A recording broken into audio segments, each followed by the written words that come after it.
The following video is the result of me trying to flex about beating a super boss underleveled.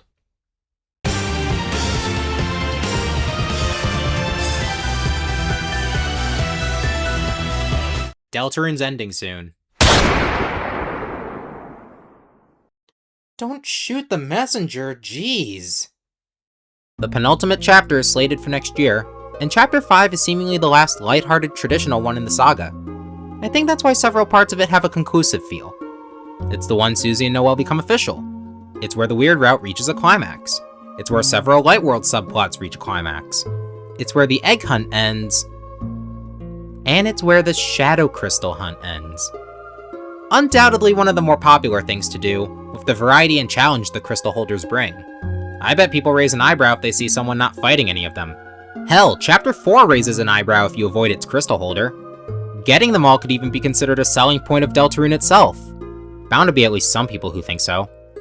But the original template for the Shadow Crystal formula didn't start with Chapter 1, but instead a game that came out 30 years ago. Good Waluigi, 1996 was 30 years ago. Why are we closer to 2050 now? Super Mario RPG, Legend of the 7 Stars. Okay, that title's a mouthful, let's just call it 7 stars from here. The first Mario RPG, and forefather of some of his most beloved and reviled spin-offs. Look deep enough, and you'll also find the forefather of the Shadow Crystal holder. Now I know what you're thinking. Big whoop, game has super boss. They're everywhere, little bro. Now stop clickbaiting and learn how to not talk like Birdly. Well, first of all, this is my Birdly voice. Second, yeah. Super bosses have been around a little longer than 7 stars and are an RPG staple. But you'd be hard-pressed to find one that nails as many crystal holder beats as the secret boss I'm discussing today. And I'm ready to prove that. Why Culex from Super Mario RPG is the original Shadow Crystal holder. Let's lay down the brass tacks first. What even is a Shadow Crystal holder? Well, if you've played Deltarune, you should know already, but I'll explain anyway. Crystal holders are a subset of Deltarune bosses where each contribute to, depending on the chapter and your perspective, what's either the most prominent side quest or a straight-up extension of the main story centered around the idea of freedom. The crystals themselves, as explained by Castletown shopkeeper and quest facilitator Sham, are invisible apart from their shadow, being fragments left behind from a Lightner's lost dream. Whether it's a body that was designed but scrapped, a book series that the late author's son never finished, a doll that someone considers their true self but is peddled like a mascot by its owner, or the doll being a gift from someone who realized the stray cat she was feeding never existed, take your pick. I don't know, and we don't know. With the crystal hunt only stopping in the latest chapter, we're not shown what they're gonna do yet, but the working theory is that they'll be combined and turned into the pure crystal, which will combine with the thorn ring to form a weapon we've known since Chapter 2, but haven't been able to get, the Twisted Sword. But, insert MatPat catchphrase here. Chapter 1's crystal holder is Jevil. Chapter 2's is Spamton, specifically in his Neo form. Chapter 3's is the Knight. Chapter 4's is Gerson, his in-battle form being called the Hammer of Justice. And Chapter 5's is Pink/Mad Mew Mew, double name entirely necessary given her nature. All 5 of them have their own traits that make them outliers from each other, but share enough in common to form tropes that the crystal holders live by. And I'm gonna tackle, in order, how Culex fits in with these tropes. So let's start with number 1, availability. All of them are super bosses, which are usually handled in 2 ways. The first is the end goal of a difficult and usually post-game dungeon/gauntlet, and the second is the end goal of a tricky side quest you're unlikely to find going in blind. Every crystal holder pretty much goes for the latter. Aside from Gerson, whose battle has a small window around the early mid-game, all of them make you wait until the final area before you can work towards them, and become inaccessible if you fight the final boss first. Jevil, being the one who starts this whole thing, is probably the most obtuse. You have to go to a secret 4th card castle via prison elevator, something you'll only find if you check said elevator after the ride up, an action most players wouldn't think to do. He'll tell you to find his cell key and talk to Sham, who gives you one piece and a vague hint for another. The last one is from a puzzle that you can easily find, but requires fully traversing Card Castle to understand unless you know it ahead of time. It's telling that I played Chapter 1 already knowing he existed thanks to SMG4, but I didn't fight him until the second playthrough. The others are better, but not by much. Spamton Neo has 2 methods. The first is to spare him, Go back to his shop after you get access to the warp door in Queen's Mansion, and buy the key gen from him to run his empty disc errand. Unlike Jevil, you're told all of this from the man himself since his normal form is a mandatory fight, but if you didn't recruit the hacker NPC, finding the basement entrance that requires the key gen is a blind guessing game.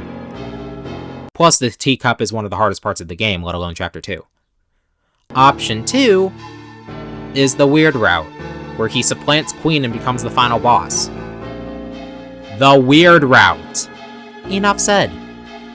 Pink requires you to buy the mystery key from the game's only shopkeeper using half of the total available pink coins, which are a rare and otherwise worthless currency, then finish a small obstacle course that Rouse blatantly says is optional near the end of the final area.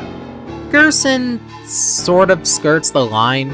You don't have to inquire about the supposed magic axe, but if you do, finding both the golden piano and the notes you need to play are pretty easy since they're just from the climbable walls you can see before being able to climb. And the knight? Well, the knight goes for a different idea of optional. They're the final boss of Chapter 3, mandatory to fight. What's optional is the outcome where you survive and do enough damage to force them to stop holding back. It's possible by itself, albeit incredibly challenging if you're not an experienced player, but for most, the armor that makes this outcome doable is what requires the same investment as other crystal holders, requiring either good performances or the absolute worst performances on the Chapters 2 game boards, and then playing the backstage original game to its completion and fighting a different boss, commonly referred to in the community as ERAM, who fits several crystal holder tropes. All of the crystal holders require observation and skill that a blind player is unlikely to have just to make their fights available, even if some are harder than others. And how does Culex fare? Well, you see this inconspicuous door in Monstro Town accessed about 2/3 into the game? This is where Culex lies. He's thus available from the moment you reach this town until the final boss, much like Jevil spammed it in pink. The door itself is locked, but unless you have the strategy guide or look it up, you won't know how to open it. So what gives? Well, go back to a town from several hours earlier. This NPC in this house sells fireworks. They cost half of your total money cap and do nothing but change a shot in the credits if you buy them repeatedly, but buy a stack anyway. This little girl will trade you a shiny stone for them. No, it doesn't involve any of your team members, it's just a useless rock that I think the game expects you to give to another NPC in the same town, for another useless item whose purpose is to be given away for something ultimately innocuous. No, what you actually want is to keep the shiny stone and bring it to the inconspicuous door, as this is what opens it. How would you know to do this without a guide? The only hint the game gives you is this NPC in the next door room likening the neighbor's talk of evil and crystals to a shiny rock, but he doesn't even say where to get one. Not to mention, 7 Stars has a smaller scope. While it's still packed with secrets, these secrets don't become selling points or lore expansions the way secrets in Deltarune do, and thus players aren't as incentivized to check everything twice, which theoretically could let someone stumble onto the path for a crystal holder. Therefore, what Culex lacks in steps compared to the crystal holders, he makes up for in obscurity. I'd say he even beats Jevil in that regard. While Jevil can only be mentioned thrice in the game if he's skipped, and only once if both him and Spamton are skipped, an unassuming player could theoretically brute force their way into getting 2 of the key pieces and comb the rest of the card kingdom to figure out the 3rd one. Not to mention, you're subtly encouraged to go back if you fight Spamton but not Jevil. Culex gets 1 cryptic hint. That's all. But why do crystal holders end up being as obscure as they are in the grand scheme of things? Quite a simple answer, actually. They never fit in their worlds. Thematically speaking, at least. Jevil and Spamton work from a design standpoint, one being a Joker card and the other being a spam bot, but that only goes skin deep. Jevil's sudden insanity made him one of the most violent characters in the game, requiring him to be sealed away and thus forgotten by everyone barring the Spade King and Sham, with his cell so far removed from the rest of the castle that it's not only its own floor, it has color and a set piece with a 3D effect. Huh. 3D effect. Funny. Spamton is clearly outdated compared to the rest of Cyberworld's denizens, perpetually stuck in trying to repeat the glory days of 1997. After his booming success by means of an anonymous benefactor came crashing down, he lost his mind, was set to be evicted from Queen's Mansion, and only has 2 places to call home now. A dumpster, and a rundown shop set in the furthest corner of Cyber City, away from nearly everyone else. Not only are his speech patterns unlike just about anyone else in his shop an unkempt mockery compared to others we've already met, but his fight for the Shadow Crystal involves him overtaking a body that wasn't his, ending up an uncanny imitation of a previous character. The Weird Route version shows that Spamton is deceptively villainous too.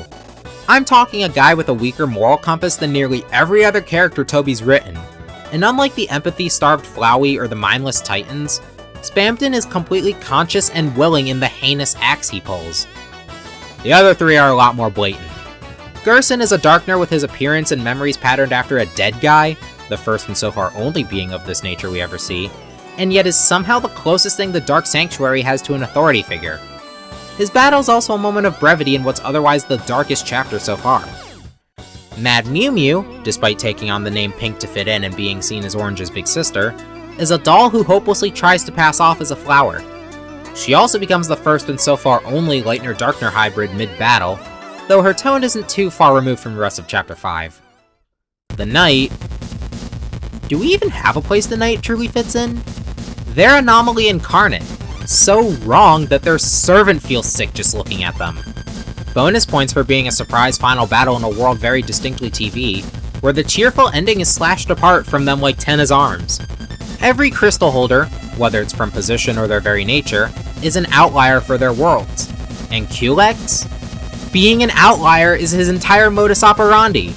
While 7 Stars has a pretty traditional antagonist in the Smithy gang, most of the game has you dealing with people and creatures that are either neutral in a sense, or show redeeming qualities after defeat. Culex is supposedly on a level that only a few Mario villains in the future would reach.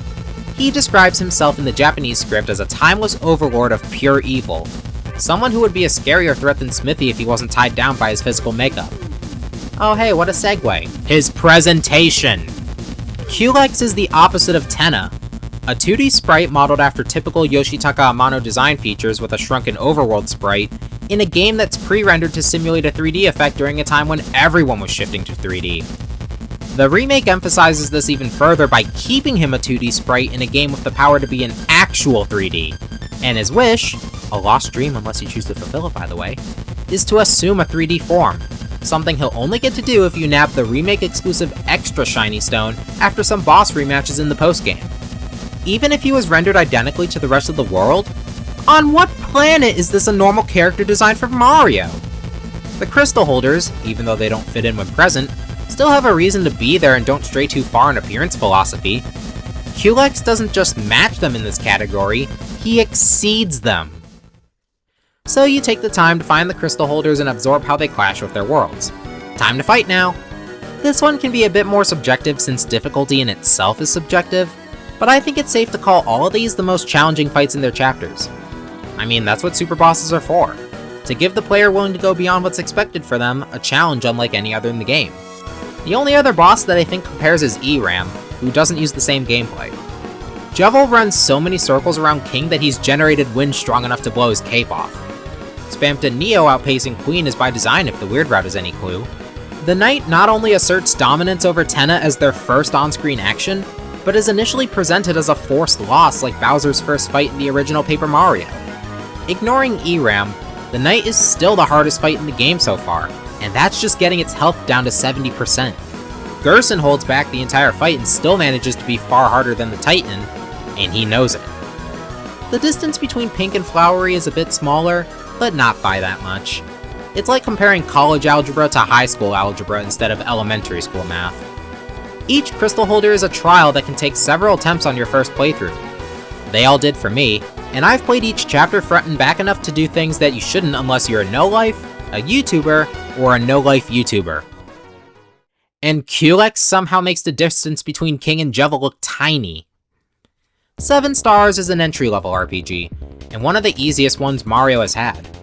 You don't need a couple playthroughs of experience to clown on it like you do with Toby Fox's games, especially if you get great equipment like the Attack Scarf and Jinx Belt. Hell, the former let me get the latter immediately even though Jinx's attack and defense in his third fight are endgame level. Culex still manages to be a tough fight, so much so that the strategy guide recommends waiting until level 25, in a game where I finished at level 26, and the level cap is 30. Culex himself has the highest HP of any enemy aside from the final boss, is tied with the final boss for the highest attack stat, has endgame level defenses, and is backed up by 4 crystals. Crystals. That essentially give him 5 attack turns, more HP than anyone in the game, and have powerful stats of their own. Not to mention, a lot of them like to go for team-wide attacks, meaning unless you got the lazy shells and equip the armor variant on one of your team members, or have a super rare and finite item that lets you dodge all attacks for 3 turns, be prepared to see your party members fall repeatedly. Hell, Culex's battle shares a trait with the Knight, in which an optimal strategy centered around the girl of the party exists and is almost universally agreed upon. For the Knight, it's having Chris and Rousey play support with TP gain and healing, the former wearing the Shadow Mantle to resist the Knight's attacks and be the one targeted most often, while Susie goes all out with Rude Buster, the only attack capable of triple-digit damage unless Chris is left by themselves after several turns. For Culex, it's having Peach in play with the Lazy Shell armor equipped. Peach herself normally specializes in healing like Rousey, but as she grows and gets better equipment, she can eventually morph into a well-rounded fighter like Susie. But that's not what most people do for Culex. They'll equip Peach with the armor variant of the Lazy Shell, which has the highest defense boost in the game at the cost of neutered attack and speed. This will pretty much make it so Peach will never die, and can both heal and revive her partners at low cost while they focus on spreading damage around. Mario with his Lazy Shell weapon and Ultra Jump to hit everyone, Geno with the all-encompassing Geno Flash and using Geno Boost to make anyone on your team stronger, which also has the added effect of baiting out a move from Culex that doesn't hurt your team at all, and if you have any, using Rock Candies for consistent team-wide damage from you. Oh yeah, and if you want to challenge yourself, you could replace Geno with either Mallow or Bowser, both of which can also do spread damage, but not as well. So funnily enough, the optimal Culex strategy is the optimal Knight strategy in reverse, having the center girl be the primary support while the other two attack instead of the other way around. It was through this strategy that I managed to beat Culex at only level 21 not just once, but twice in a row, all without losing. And Culex is really the only way you have a chance to lose in 7 stars that doesn't involve sequence breaking or a challenge run, making him even more of a stark contrast than any crystal holder was. So once you manage to defeat a crystal holder, you don't just get the crystal, you get new gear as well. Sometimes you even have a choice based on how you handle the fight. Beating Jevil with violence will give you Devil's Knife, Susie's best weapon for the first 3 chapters for its power boost, magic boost, and slightly lowering Rude Buster's TP cost. And that's generally agreed to be the worse option. Pacifying Jevil will give you Jevil's Tail, an armor that gives an all-around stat boost that doesn't start to become replaceable until arguably chapter 4 or 5. Spamton's rewards are even more skewed. Deplete his HP, or beat him at all in the weird route, and you get the Puppet Scarf, a weapon that can raise Rousey's attack to Susie's level but lowers his magic and makes healing spells nearly useless. Spare Spamton by cutting his strings, and you get Dealmaker, a 30% money boost on top of defense and magic buffs that are still good 3 chapters later. Both the Knight and Gerson only give you a weapon, and in the former's case it just happens to break off and be left behind with a crystal. But there are things you can do while preparing for both that'll net you an armor. For the Knight, it's completing the sword route and getting the Shadow Mantle, where defense is based on chapter number, and it defends further from the Knight's only attack element. The weapon they leave behind, the Black Shard, does more damage to enemies of the same element that Shadow Mantle defends from, on top of being Chris's strongest weapon so far, completely trivializing the final enemies of the next chapter. Defeating Gerson nets Susie a permanent increase to her magic stat, as well as her strongest weapon so far, the Justice Axe. This, combined with Black Shard Chris, makes Rousey lag behind even with Puppet Scarf. Unless you're on a weird route file, there's no reason not to choose Dealmaker. You won't get an armor though. The closest there is to an associated armor is the Gold Widow, since the donation well is on the path to one of the piano key sets, but that requires 10,000 Dark Dollars, you don't get it until later, and you don't have to donate. Pink goes even further with taking liberties. She doesn't give any equipment at all, but instead opens a shop with a whopping 6 gears to choose 3 of by spending 300 Flowery Dollars and the remaining pink coins. While the most popular combo is Green Apron on Chris with its high defense and defend-induced healing, Yellow Hat on Susie for being a stronger Jevil's Tail, and Seth Specs on Rousey for its magic and iframe boost, the others are no slouch either. Aqua Knife's bigger crit window and defense boost make it Chris's all-round best weapon. Blue Shoes gives the most defense and magic out of any weapon and makes Pacify a free action, making it Rousey's best weapon if you're not concerned about power. And Orange Glove has the highest defense value in the game so far, as well as an attack boost and making Scythemare cheaper to use. Once you pick your 3, all you need is one more Flowery Dollar to get Rousey the Flowery Scarf. While he won't wear it in spite of its comically broken stats, data mining shows that the broken variant it turns into when Flowery possibly dies is still his strongest and best weapon by a country mile. Data mining also shows that he's willing to wear it, meaning we will probably get to use the broken scarf in Chapter 6. Now, what does every equipment piece that stems from a crystal holder have in common? If they're not the best in their field as of Chapter 5's end, they're still great for a long stretch of game time. Even Puppet Scarf is unmatched for now if you, for whatever reason, really want Rousey to hit things. Given how later games would either have bragging rights rewards or none at all, surely Mario's first RPG follows suit. Defeating Culex gives you the Quartz Charm. Now, the game doesn't tell you what it does, but look it up and... oh! Halves damage taken from enemy attacks, boosts your damage numbers by 50%, and prevents one-hit kills. All in one accessory. Equip that on someone like Peach, and even if she's not packing the Lazy Shell armor, she'll never die, heal for disgusting amounts, and hit like a truck, especially with her best weapon, the Frying Pan. Might just straight up be the best accessory aside from maybe the Attack Scarf. So, hard to find, doesn't fit with the world, the hardest fight in the game, and gives one of the best accessories as a reward.